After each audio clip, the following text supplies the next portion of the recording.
Dito sa Hong Kong, ganito lang ang sampayan namin. Yan.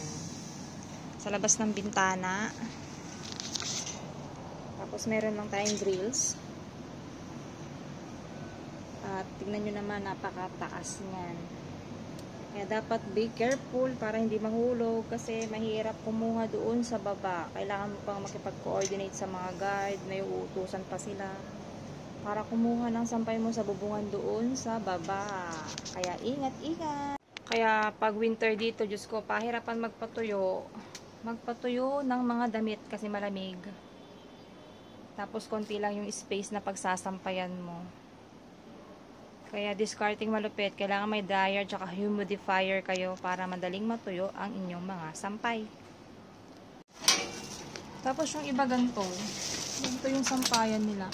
Pero kami hindi na namin to ginagamit kasi parang ang tagal-tagal na niya, madali na siyang, parang marupok na siya. Parang any moment pwede na siyang bumagsak. Kaya hindi na namin siya ginagamit. Tsaka parang ang hirap niyang gamitin, kaya doon na lang kami gumagamit sa may bintana namin. At umaambon na naman pala yung mga sampay ko. Kailangan ko na naman siyang tanggalin.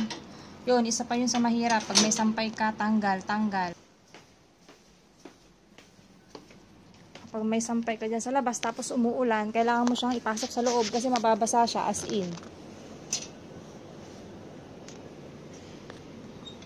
Diba?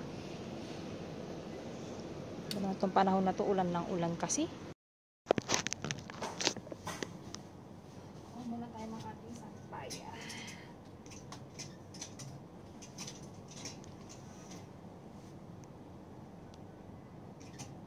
Maambon na naman. Kaya kailangan natin ipasok ang mga sampay. Lagay natin dito.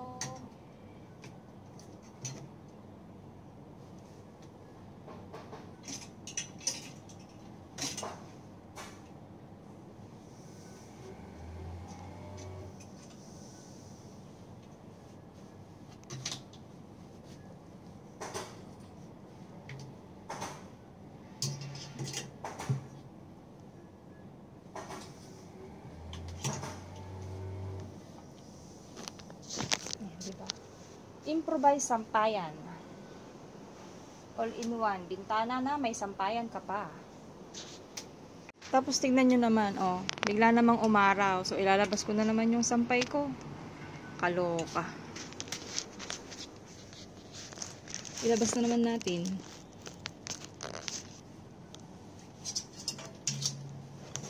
Ay, may kinakasalbang duwende. Uulan, aaraw.